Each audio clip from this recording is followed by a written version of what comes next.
Shalom, shalom. First and foremost, as always, I'd love to give all praise, honor, and glory unto Yahweh, Ba'ashem Yahushai, and peace and blessings unto the elect. Alright, so I wanted to go into some history, dealing with the kingdom of Israel, which is dealing with both kingdoms, southern and northern kingdom. Alright, the split between the nation of Israel. I'm going to go into that history, what caused it, why it happened, and ultimately happened because of a prophecy, the prophecy that was spoken of concerning Yahweh Shai and Genesis the 49th chapter, right? Genesis 49, which this is the chapter that we go to, to prove the authenticity of the 12 tribes sign. Right, and it shows you who the tribes would be today when you read Genesis 49, right?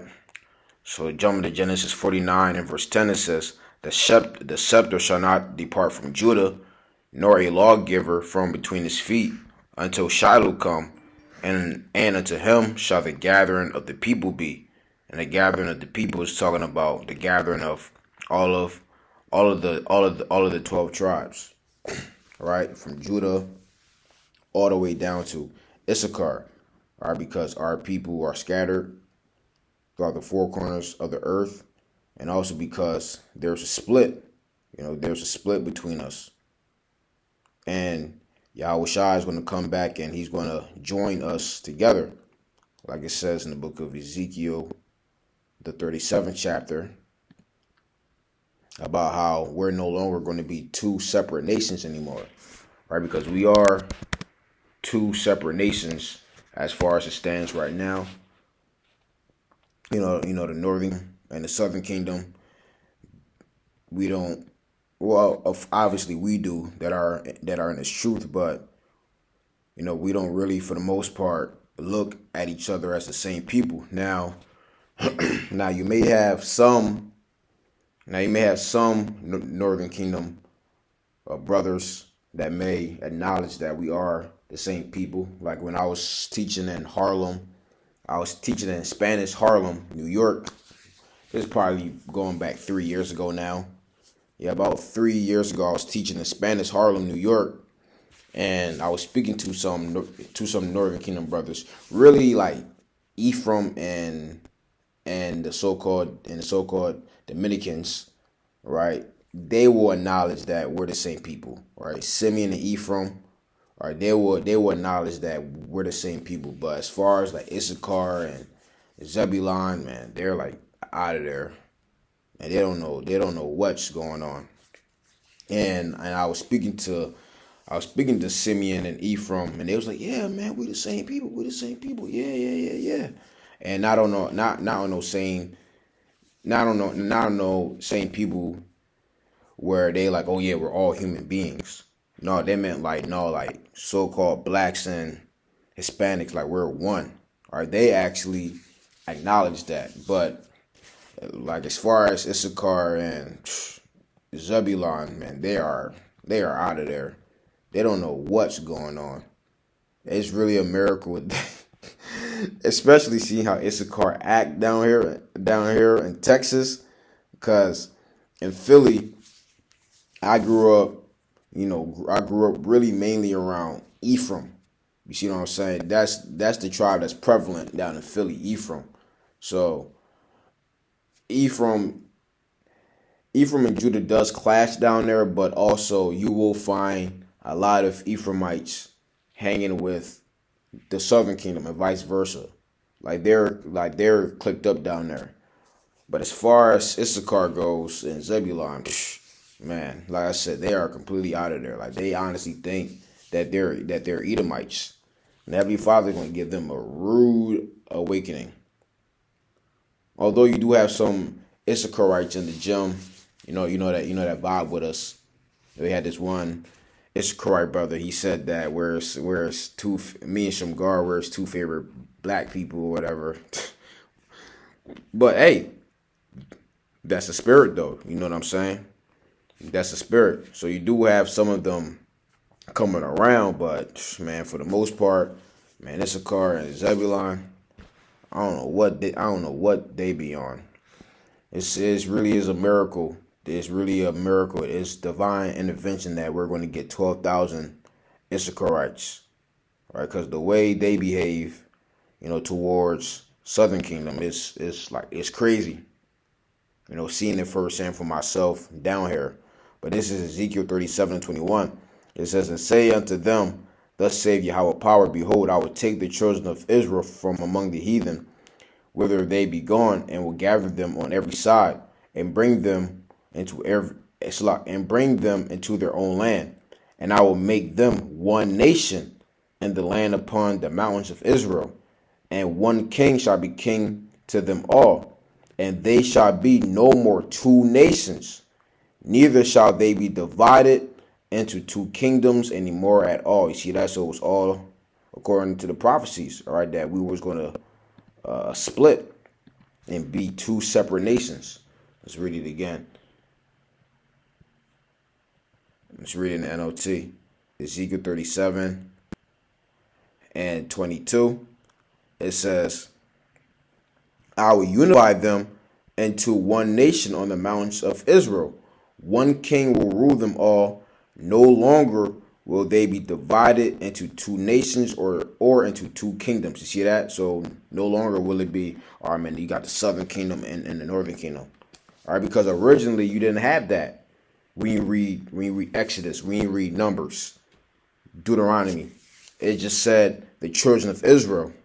But then when you read books like Jeremiah, Isaiah, Ezekiel, you will read the kingdom of Israel or Judah.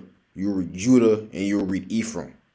You didn't have that in the book of Exodus, Numbers, Deuteronomy, when we were all still together collectively as a nation. But that happened when the kingdom split. Right? So now the Heavenly Father is in the process of bringing us back together, like as it states in the same chapter in Ezekiel 37. About get thee one stick and write it for Judah and his companions, and Ephraim and his companions, and join that stick together. And that's what you see on the highways and byways. So-called blacks, Latinos, Native and Seminole Indians coming together, right? Coming together despite of our cultures, different backgrounds, and it's teaching the word of the Most High. That's all according to prophecy, which is in Ezekiel 37. So let's read this Genesis 49 again. I'm going to grab it in the NLT.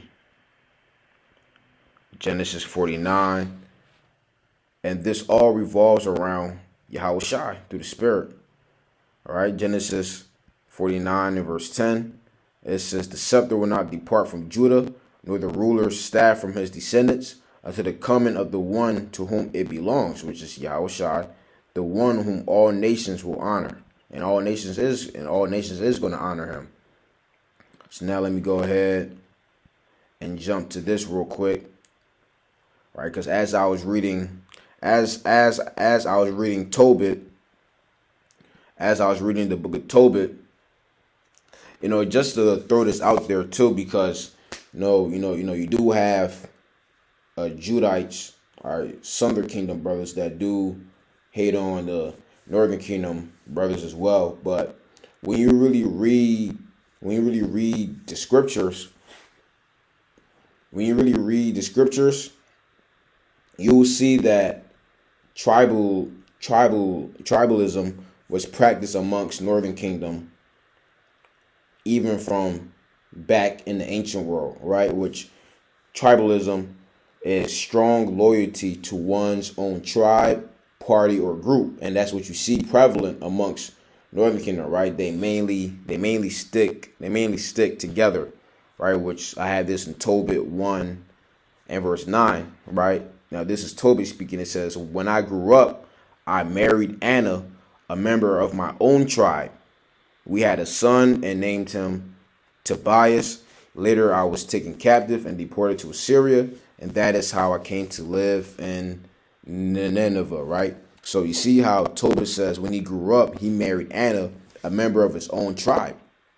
And that's what you see prevalent amongst Northern Kingdom. Like they mainly only marry each other, right? They mainly only deal with one another.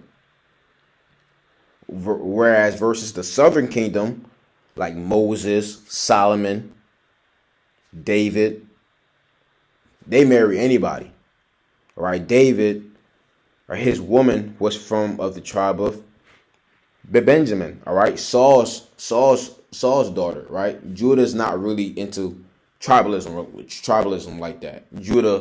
Judah spreads their wings out, and they marry from any tribe. They marry from any tribe, and they marry other women from outside of the nation of Israel. Levi as well. All right, you see a lot of Levites today. A lot of Haitians, a lot of so-called Haitian men today. All right, man, they deal with Elam, or they deal with Esau, or they deal with Benjamin, or they deal with other women from different tribes. Whereas far as Northern Kingdom, they mainly stick with their own, which that's tribalism, and that also goes back to the scriptures, are showing you that we have to be the same people today. we are these people today. Like I said, man, versus the Southern Kingdom, you see David. I mean, David, he was dealing with this tribe, dealing with that tribe, having concubines, woo. But you see Northern Kingdom, they really stick with their own tribes. And that's just right, and that's just how it is. That's just how the Heavenly Father created them. And like I said, I see that prevalent today. You see that prevalent today. Issachar, they gonna stick with Issachar. Zebulon, they gonna stick with Zebulon. Asher, they gonna stick with Asher. Or they're just gonna deal with the Northern Kingdom in general. Or you're gonna have Issachar, or then you might have Zebulon. I mean, you might have an Asherite dealing with somebody that's from Naphtali or something. That's because tribalism is prevalent within the Northern Kingdom, right? And it all goes back to the split, which I'm going to get into in 1 Kings 11, and I'm going to start at verse 1, because ultimately the split happened because of Solomon. All right? The split happened because of Solomon, and just all through the Spirit, Solomon is going to come back and reunite the tribes. Which this is how you know that this is Yahweh Shai. Same thing that happened with Adam. What happened with Adam? Because of Adam, sin entered into the world, right? But now Yahweh Shai came on the scene.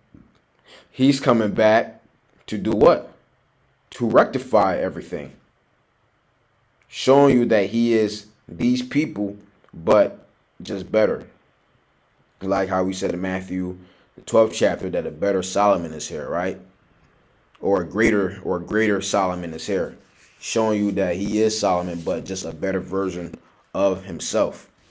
Right? So this is 1 Kings 11:1. It says, but King Solomon loved many strange women. See that? Showing you, look, just going back to what I said about how Southern Kingdom spreads their wings a bit. Southern Kingdom, the Judite men, and the Benjamite men, Levite men. All right, bet I want to deal with the Edomite woman. Well, I deal with the Elamite woman. Versus Northern Kingdom, they will really stick with their own tribes, right? But it says, but King Solomon loved many strange women, together with the daughter of Pharaoh, women of the Moabites, Ammonites, Edomites, Zidonians, and Hittites. And this is where he went off at, right? Dealing with the Zidonians and Hittites.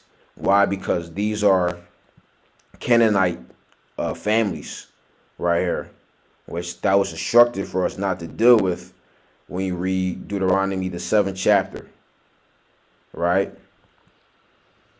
Zidon, right? These are Canaanites right here. According to the Bible, we're not supposed to be dealing with them, Right, the Hittites, they're also a family of Canaan as well. Right, see, that come from Heth, a nation descended from Heth, the second son of Canaan. See? So when you read Deuteronomy, the 7th chapter, a lot of Israelites cherry pick this scripture, trying to say that we can't deal with the heathen woman. Well, you have to read verse 1 to get the context. Verse 1 is only dealing with the different families of Canaan. All right, let me pull this up.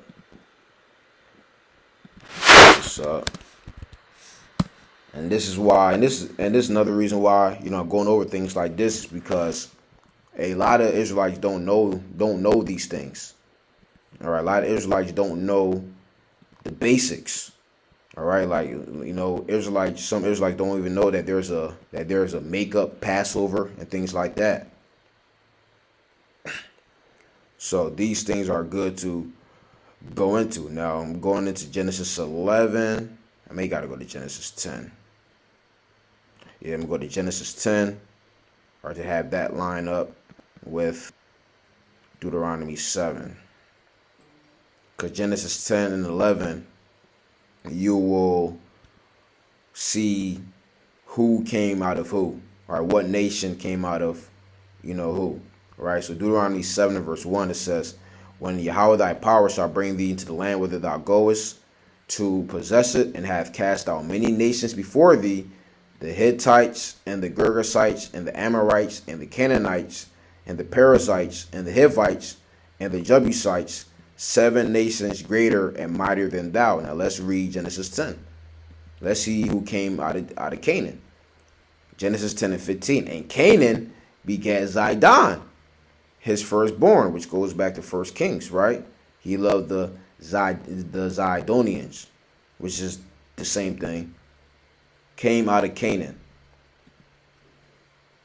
And Canaan begat Sidon, his firstborn, and Heth, and the Jebusite, and the Amorite, and the Girgashite, and the Hivite, and the Archite, and the Sinite. See that? These same nations, the Amorites, the Jebusites, the Girgashites, that's in Deuteronomy 7. And they come from who? Canaan. So these are the families of Canaan. Because nowhere do you see Edomite here? Do you see Moabite here? No, these are dealing with the Canaanites. The Canaanites was really our first arch enemies when you read on the scriptures. Because even when Abraham was dying, let me go ahead and grab it. Genesis the 24th chapter. All right, he made his servant take an oath with him to not let Isaac marry a woman of Canaan. All right, let me go ahead and grab it. Genesis 24. Let's see. Genesis 24 and verse 7 says, Yahweh power of heaven, which took me from my father's house and from the land of my kindred, and which spake unto me, and that sware unto me, saying, unto thy seed will I give this land. He shall send his angel before thee, and thou shalt take a wife unto my son from thence. And if the woman will not be willing to follow thee, then shalt thou be clear from this my oath. Only bring not my son thither again. Wait, I may gotta go up one. All right, yeah. All right, yep. Shalak. So I'm gonna read verse 2. I'm gonna read verse 1. And Abraham was old and well stricken in age, and Yahweh had blessed Abraham in all things. And Abraham said unto his eldest servant of his house, that ruled over all that he had, put, I pray thee, thy hand under my thigh, and I will make thee swear by Yahweh, the power of heaven and the power of the earth, that thou shalt not take a wife unto my son of the daughters of the Canaanites, among whom I dwell, but thou shalt go into my country, into my kindred, and take a wife unto my son Isaac, which was his cousin Rebekah, because that was also prevalent in the ancient world. Right? In the ancient world, we would deal with our cousins. Right? That was prevalent amongst our tribe. Amongst our nation. You also read that in the book of Tobit. Right? Tobias, he married this woman named Sarah, of the tribe of Naphtali, and that was his cousin. And that's actually prevalent amongst Northern Kingdom today too. They be dealing with their cousins and whatnot. That's in the scriptures, right? But anyway, but you see how Abraham told the servant, like, yo, don't give Isaac this a damn Canaanite to wife. Showing you that even going back to Abraham, us and the Canaanites, we didn't have dealings, right? Now let me go ahead and grab this too, because the same was told to Jacob and Esau. The same was told to Jacob and Esau from Isaac, like, yo, don't deal with the Canaanite. Why is that? Because they were heavy into idolatry. Let me see where that's at. Yep, here we go. Genesis 28:1. And Isaac called Jacob and blessed him and charged him and said unto him, thou shalt not take a wife of the daughters of Canaan. See that? See that? So we didn't have dealings with the Canaanites like that. We didn't mess with them, right? I mean, we didn't deal with them, nothing. Because they were off. They were off. Scriptures is going to show you. So back to Deuteronomy 7 and verse 2 now. It says, and when Yahweh thy power shall deliver them before thee, thou shalt smite them and utterly destroy them. Thou shalt make no covenant with them, nor show mercy unto them. Neither shalt thou make marriages with them. So this is what verse 3 is talking about. The Canaanites. Neither shalt thou make marriages with them. Thy daughter thou shalt not give unto his son, nor his daughter shalt thou take unto his son. For they will turn away thy son from following me, that they may serve other gods. So will the anger of Yahweh be kindled against you and destroy thee suddenly. You see that? So that's why, for they will turn your heart away from me. And that's what happened with King Solomon, man. He started dealing with these other nations, and then he started going off. Right? Verse 4 says it. It says, well, verse 3 says, and he had 700 wives and princesses and 300 concubines, and his wives turned away his heart. For it came to pass when Solomon did this, when Solomon was old, that his wives turned away his heart after other gods, and his heart was not perfect with Yahweh's power, as was the heart of David his father. For Solomon went after Asheroth, the goddess of the Zidonians, and after Milcom, the abominations of the Ammonites.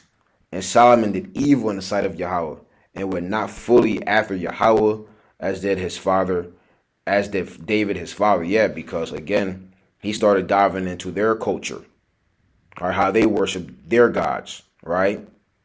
In which, by the way, there's a way that you have to deal with these heathen women.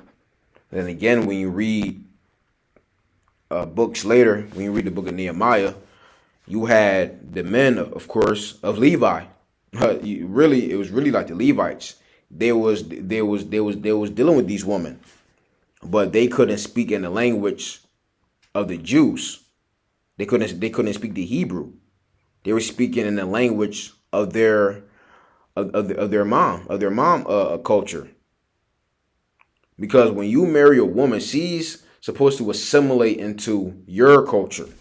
She's supposed to get down with your program, not the other way around. Not the other way around. So there's a way that you deal with women. There's a way you deal with the woman, especially if you want to deal with the heathen woman. She got to get down with your program, not the other way around. Right? So verse 7, it says, then did Solomon build a high place for Chemosh, the abomination of Moab, and the hill that is before Jerusalem, and for Molech, the abomination of the children of Ammon. And likewise did he for all his strange wives, which burnt incense and sacrifice unto their gods. Showing you what? That the sin of Solomon was not dealing with the heathen woman or having multiple women, right? But idolatry. That's what Solomon's sin, idolatry. Okay? So you Israelites got to get that out out of your mind. All right. And this is what led to the kingdom of Israel being split.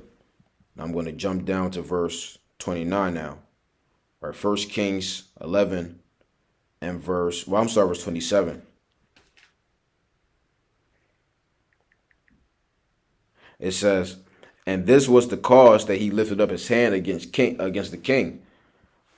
It says, Solomon built Millo and repaired the breaches of the city of David his father, and the man Jeroboam, which Jeroboam ultimately became the leader of the northern kingdom. All right, he was a Ephraimite, and he was wicked too. Just that the man Jeroboam was a mighty man of valor, and Solomon, seeing the young man that he was in adulterous, he made him ruler over all the charge of the house of Joseph. And it came to pass at that time, when Jeroboam went out of Jerusalem, that the prophet Ahijah the Shilonite found him in the way, and he had clad himself with a new garment, and they too were alone in the field. And Ahijah caught the new garment that was on him and rent it in 12 pieces. Right, so the garment now is being torn in 12 pieces, right, which represents what? The 12 tribes of Israel. And he said to Jeroboam, take thee 10 pieces, the 10 tribes. For thus saith Yahweh, the power of Israel, behold, I will rend the kingdom out of the hand of Solomon, and will give 10 tribes to thee. But he shall have one tribe for my servant David's sake, and for Jerusalem's sake, the city which I have chosen out of all the tribes of Israel, because that they have forsaken me, and I worship Ashtoreth and the goddess of the Zidonians, Chemosh, the god of the Moabites, and Milcom, the god of the Ammon, of the children of Ammon, and have not walked in my ways, to do that which is right in mine eyes, and to keep my statutes and my judgments, as David did his father. Howbeit, I will not take the whole kingdom out of his hand, but I will make him prince of all the days of his life for David my servant's sake, whom I chose, because he kept my commandments and my statutes. But I will take the kingdom out of his son's hand, and will give it unto thee, even 10 tribes. And unto his son will I give one tribe, that David my servant may have a light always before me in Jerusalem, the city which I have chosen me to put my name there. You see that? So because of the sin of Solomon, David got Judah, but then Jeroboam, he got 10 tribes, which was the remainder of the kingdom of Israel.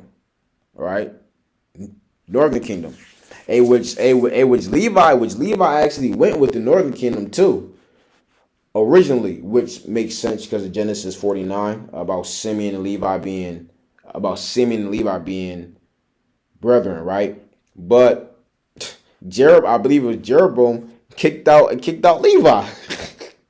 Jeroboam kicked the Levites out, right? So then the Levites was like, all right, man, we're just gonna deal with Judah, which was ultimately the prophecies as well. But let me go ahead and grab it in the NOT. Right? I'm grabbing the NOT. It says, one day as Jeroboam was leaving Jerusalem, the prophet Ahijah from Shiloh met him along the way. Ahijah was wearing a new cloak. The two of them were alone in the field. And Ahijah took hold of the new cloak he was wearing and tore it into 12 pieces. Then he said to Jeroboam, take 10 of these pieces, for this is what Yahweh, the power of Israel, says. I'm about to tear the kingdom from the hand of Solomon, and I will give 10 tribes to you. You see that? But I will leave him one tribe for the sake of my servant David, and for the sake of Jerusalem, which I have chosen out of all the tribes of Israel. And this happened around about 931 to 937 BC. Circa. Because not all scholars agree. Not all of them are going to be eye to eye. Some say it was 931 BC. Some say it was 937 BC. So about 931 to about 937 circa. All right. This is that's the time frame that happened. right? But it says, but I will leave him one tribe for the sake of my servant David and for the sake of Jerusalem. For I have chosen out of all the tribes of Israel. For Solomon has abandoned me and worshipped Ashereth, the goddess of the Zidonians, Chemosh, the god of Moab, and Molech, the god of the Ammonites. He has not followed my ways and done what is pleasing in my sight. He has not obeyed my decrees and regulations that David his father did. But I will not take the entire kingdom from Solomon at this time, for the sake of my servant David, the one whom I choose and who obeyed my commands and decrees. I will keep Solomon as a leader for the rest of his life. But I will take the kingdom away from his son and give 10 tribes to you. You see that? And Jeroboam became the leader of the northern kingdom. All right. So this is why the kingdom of Israel split in the first place, because of Solomon, which shows you that what happened to us as a people, or even us as proto Israelites, as just the sons of Adam. Solomon, or the spirit that was in the body of Solomon, which is ultimately our Lord Yahushua, he has something to do with it all. Right? Sin reigning from Adam to Moses. Right? The kingdom of Israel being split, of the nation of Israel being split. It happened because of Solomon. But through Solomon / Adam / Yahushua, he's coming to rectify those things, which is perfectly makes sense. What goes into a righteous man falleth 7 times and getteth back up again. That's why Yahushua had to come back and atone for his sins. Man, he had to atone for what he did. The split. Look. When you read the history, look, the split happened because of idolatry. Oh, the same thing in the garden. In the garden, that was idolatry.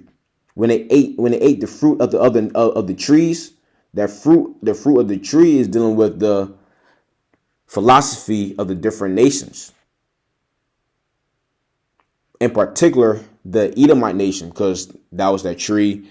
That was that because the serpent represents Esau, right? Adam and Eve ate of the philosophy of the Edomite, then the serpent. So now what Yahushua had to come and do as the Messiah, he had to rectify that. Okay, he had to atone for that. Like it says in the book of Hebrews 7. Hebrews chapter 7. And this is you can receive it. Now, people make a stupid argument. So you saying that Christ sinned? The Bible said that Christ didn't sin. Yahushua didn't sin as the Messiah when he came on the scene, when you read in Matthew, Mark, Luke, and John. But in his past life, he did. As Solomon, as Adam. And the Heavenly Father made him make up for it when he died on the cross, when he went through all those trials and tribulations, when he was catching all that hell as the Messiah, because he had to bear the indignation of Ha'adawam, because he had sinned against him in his past life. Right now, this is Hebrews, the 7th chapter, right, which talks about the high priest, which Yahushua is the high priest, the only one. Right? So he's being compared into a Levitical high priest, which a Levitical high priest, he even had to atone for his own sins. So let's read it. Hebrews 7:26, for such an high priest became us, who is holy, harmless, undefiled, separate from sinners, and made higher than the heavens, who needeth not daily, as those high priests, to offer up sacrifice, first for his own sins, and then for the people's.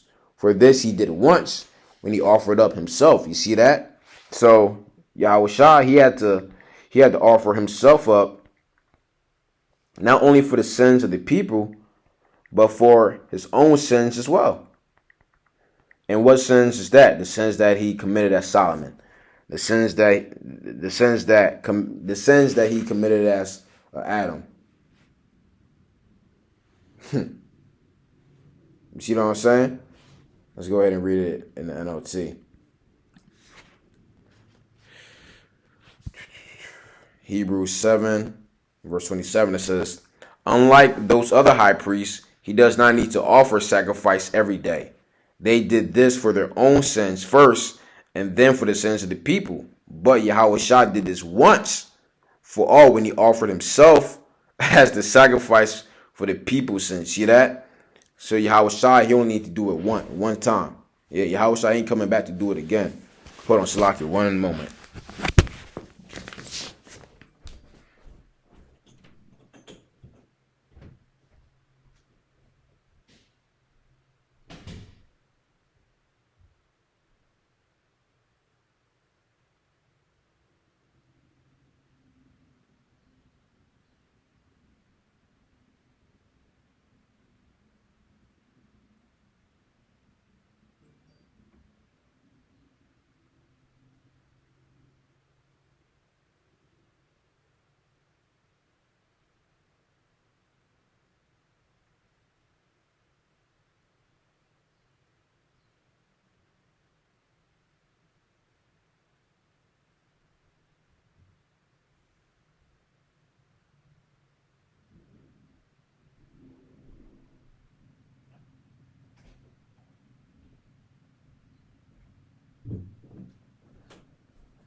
All right, so now I'm back. Let me go ahead and grab Romans, the 5th chapter now, just to put a stamp on everything I said. Which this is going into a lot of things, right? Romans 5. See how it's just Adam and Hamashiach contrasted, right? Romans 5:12 says, when Adam's sin entered the world, Adam's sins brought death, so death spread to everyone, for everyone's sin. Right? Jump down to verse 14. It says, still everyone died from the time of Adam to the time of Moses, even those who did not disobey an explicit commandment of the Most High, as Adam did. Now, Adam is a symbol, a representation of Hamashiach, who was yet to come, showing you that this is him. Right? Yahushai or Adam there are the same people coming back. Right? Reading in King James, it says, nevertheless, death reigned from Adam to Moses, even over them that had not sinned. Let's go ahead and grab this. And this is dealing with the Israelites. Let's go ahead and grab 2nd Ezra 7 real quick. This is just further validating my point that I was making. 2nd Ezra. The scripture says, prove all things. 2nd Ezra, the 7th chapter, right? And verse 48. It says, O thou Adam, what hast thou done? Yeah, and this Ezra is basically complaining to Adam. He's like, damn, Adam, like, what did you do, man? For though it was thou that sinned, yeah, even though you sinned, right? Nevertheless, death reigned from Adam to Moses, even over them that had not sinned after the similitude of Adam's transgression, right? So even though it was you that sinned, Adam, back to 2nd Ezra 7 and 48, thou art not fallen alone, but we all that come of thee. See that? So now we also suffer the consequences as well because of Adam's fall, right? But jumping down to verse 17, right? For if by one man's offense, which was Adam, death reigned by one, much more they which receive abundance of grace and of the gift of righteousness shall reign in life by one. That is Hamashiach Yahushai. So Yahushai came back in his messianic form to rectify the situation, to fix it. All right. Same as when he did as Solomon. He's going to come back to fix what he what he caused, which was the split of Israel. And he's already doing that without being here physically. Right? He's already doing that by not being here physically. Now, what do I mean by that? Let's go ahead and grab Baruch. Let's grab Baruch, the 4th chapter. Baruch 4 and verse 37. Well, I'm starting verse 36. It says, O Jerusalem, look about thee toward the east, and behold the joy that cometh unto thee from the heavenly Father. Lo, thy sons come, whom thou sentest away. They come gathered together from the east to the west by the word of the Holy One, rejoicing in the glory of the heavenly Father. So we're being gathered together by the word of the Holy One. Who's the word? Or who's the word that was made flesh? Let's go ahead and get it in the book of St. John. St. John 1 and verse 14. It says, and the word was made flesh and dwelt among us, and we beheld his glory, the glory as of the only begotten of the Father, full of grace and truth. This is dealing with Yahweh Shah. So we're being gathered together by the word of the Holy One, which the word is dealing with Yahweh Shah, man. See that? But when he comes, when he returns again, when he makes his second return, as ultimately when the nation of Israel, like we read in the prophecies in Ezekiel 37, man, we will no longer be two divided kingdoms and nations anymore. We're going to be one. All right. But now, let me go ahead and go to 1 Kings, the 12th chapter, right? Where it says the northern tribes revolt. The northern tribes revolt. 1 Kings 12 and 1. And Rehoboam went to Shechem, for all Israel was come to Shechem to make him king. And it came to pass when Jeroboam, the son of Nebat, who was yet in Egypt, heard of it, for he was fled from the presence of King Solomon, and Jeroboam dwelt in Egypt, that they sent and called him. And Jeroboam and all the congregation of Israel came and spake unto Rehoboam, saying, which Rehoboam is the son of Solomon. So you had Jeroboam, who was the Ephraimite, and Rehoboam is Solomon's son. All right, which he wasn't right either. Verse 4. So now this is the people talking now. Thy father made our yoke grievous. Now therefore make thou the grievous service of thy father, and his heavy yoke which he put upon us lighter, and we will serve thee. Now it doesn't say what Solomon did, but Solomon was oppressing the northern kingdom. Let's go ahead and read it again. In verse 3 it says, the leaders of Israel summoned him, and Jeroboam and the whole assembly of Israel went to speak with Rehoboam. Your father was a hard master, they said, lighten the harsh labor demands and heavy taxes that your father imposed on us. Then we will be your loyal subjects. Right? So Solomon was doing something.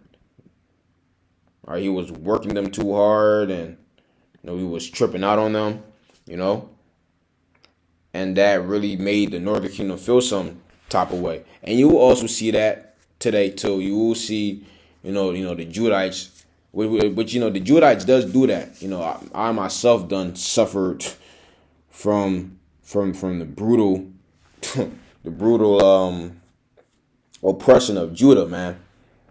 Judah will bully the shit out of you. You see that today. All right, Judah will bully you, talk shit. Basically what Solomon was doing. And that will actually make you feel some type of way, That'll actually make you feel some type of way, as the northern kingdom felt some type of way, right? But back to 1 Kings 12 and verse 5 says, and he said unto them, depart ye for 3 days, then come again to me. And the people departed. So now I'm going to jump down right to the point.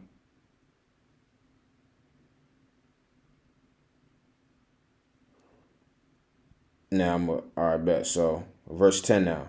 Verse 10. It says, and the young men that were grown up with him, speaking to him, saying, thus shalt thou speak unto this people that speak unto thee, saying, thy father made our yoke heavy, but make thou a lighter unto us. Thus shalt thou say unto them, my little finger shall be thicker than my father's loins. You see, this guy was wicked as hell. And now, whereas my father did lade you with a heavy yoke, I will add to your yoke. My father had chastised you with whips, but I will chastise you with scorpions. And this added fuel to the fire. This added straight fuel to the fire. He made it worse. So Jeroboam and all the people came to Rehoboam the third day, as the king had appointed, saying, come to me again the third day. And the king answered the people roughly, and forsook the old men's counsel that they gave him. Yeah, because you had Solomon's counselors, they told him the right thing to do. They told him to say the complete opposite, which was the right thing to do, but he didn't do it. He went with the counselors, the counselors of the young men, the counsel of the young men. But it was prophecy, though. Going back to 1 Kings 11, it was prophecy, so that had to happen. He had to go against the council because it was prophetic. It was prophecy that the kingdom was split. Verse 14. And spake to them after the counsel of the young men, saying, my father made your yoke heavy, and I will add to your yoke. My father also chastised you with whips, but I will chastise you with scorpions. Wherefore the king hearkened not unto the people, for the cause was from the Lord, that he might perform his saying, which Yahweh spake by Ahijah the Shilonite unto Jeroboam the son of Nebat. See that? So it was all prophecy. Verse 16. So when all Israel saw that the king hearkened not unto them, the people answered the king, saying, what portion have we in David? Yeah, man, what do we have to do with David? Neither have we inheritance in the son of Jesse. To your tents, O Israel. Now see to thine own house, David. So Israel departed unto their tents. But as for the children of Israel, which dwelt in the cities of Judah, Rehoboam reigned over them. Then King Rehoboam sent Adoram, who was over the tribute, and all Israel stoned him with stones that he died. Therefore King Rehoboam made speed to get him up to his chariot to flee to Jerusalem. So Israel rebelled against the house of David unto this day. You see? So they rebelled because of what Solomon did, but also because of his son adding fuel to that fire. He made things even worse, but that was all according to prophecy, right? Verse 20 says, and it came to pass when all Israel heard that Jeroboam was come again, that they sent and called him unto the congregation and made him king over all Israel. There was none that followed the house of David, but the tribe of Judah only. And when Rehoboam was come to Jerusalem, he assembled the house of Judah, the tribe of Benjamin, 180,000 chosen men, which were warriors to fight against the house of Israel, to bring the kingdom again to Rehoboam, the son of Solomon. So we see that there was a power struggle between the northern kingdom and the southern kingdom, and that's what you have today. I mean, you have Ephraim fighting against Judah. You have that today, man. Which all goes back to the ancient world. Okay? That all goes back to the ancient world. That beef that the southern and northern kingdom have, all goes back to this time. You see that? Ain't nothing new under the sun. All right, so I'm going to end off on there. If y'all want to read more, read the whole book of, just read Kings, read Chronicles, read that history just to get more information. Yahweh Tazah, your few brothers and sisters were edified. Till next time, Shalom.